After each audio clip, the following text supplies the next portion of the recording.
The Decorah Vikings are coming off of a 52-6 win over Marion last Friday night. We're with head coach Pat Trewin. And coach, you got down early in the game after giving up that big play on Marion's first series. After that, seemingly it was all your squad. Is that a fair way to put it? Yeah, one of the first plays, we just kind of ran into each other, and they have some speed and they broke one. And we knew that with their speed that there could be some of those things happen. You just hope that it isn't too often and too many. And then after that, the defense settled in and got all the stops they needed. It took a little while for the offense to just make connections. In that first quarter, we had a couple of really close pass plays that were open but couldn't connect, but we connected on a ton of them the rest of the game. And when you have a situation like that where you give up a big play early in the game and get down a little bit, maybe this wasn't an issue, but does that sometimes help refocus a team when it happens that early in the game? Yeah, it really can. Depends on the maturity of your squad and and their focus and their abilities, keeping their calm. And sometimes we need a bit of a challenge to see if we can handle some adversity. And we were able to dig down well enough to do that. There was a lot of good play throughout the game by different groups of people. We pass blocked well enough to give the time. So that phase of the game was really good.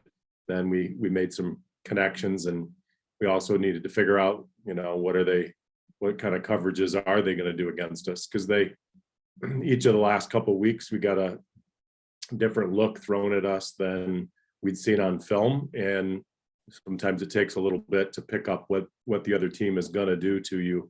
Then we settled in and made a lot of plays especially with the passing game on the edge.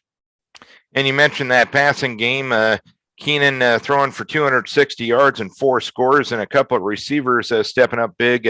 Jacob Pipo, 6 catches, 142 or 47 yards and 2 scores. Joe Bachman, 7 catches, 108 yards and 2 scores. What clicked? What was the reason your passing game clicked last Friday night?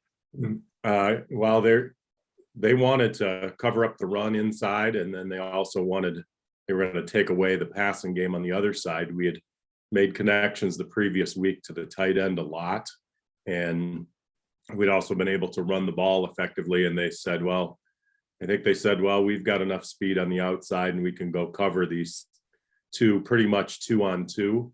But that wasn't the case. Once we figured out it was 2-on-2 and got enough protection, we just kept getting the ball in their hands, and they were able to make some really big plays. So sometimes it takes a little while to find it. They rolled their defense into an even front, and we had a beat on them pretty early on, but we just, you misfire on a couple pass plays. It's hard to connect on every one of them. And defensively, you ended up being a +2 on the give take, and you also had 12.5 tackles for a loss in that game. I'll ask you about one kid in particular, Joe Yelly, 3.5 tackles for a loss, 1 sack, and I know he's been an important cog on your offensive line as well. How has Joe developed throughout the year? Yeah, Joe, he loves getting after it on defense.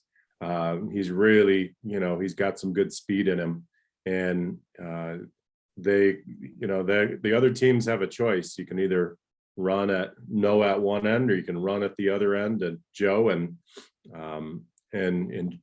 Coach Tungen also was able to get some blitzes in where Joe could just take off. He was able to angle inside that tackle, and he was really able to disrupt things based on some of the opportunities we gave him. He really took advantage of it. It's really nice to see him play, and he's played really well and played really steady on both sides of the ball. And this week, it's final regular season home game as you got Waterloo West or Waterloo East coming to town. What do you expect out of the Trojans? They do have some size. They have a few guys with great speed on the edge. They can connect on a pass play or two. Expect them to fire the ball downfield and throw the ball up for grabs maybe, and we need to come down with those.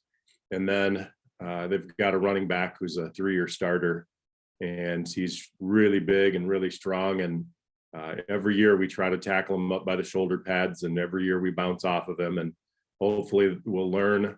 You're gonna have to tackle him near the legs, and really swarm. Their defense will attack you. They will try to blitz at every different angle that they can blitz at, and we need to know that they're going to make a few plays, but then they're also going to give up some big plays too. All right, Coach. Hopefully, you can end the home schedule with a victory this Friday night, and set up a big one next week. But you got to take care of business this week before you can worry about next week. We wish you best of luck. Keep your kids healthy too. Thank you very much, Darren. Pat Trewin, head coach of the Decorah Vikings. It's Decorah and Waterloo East this Friday night.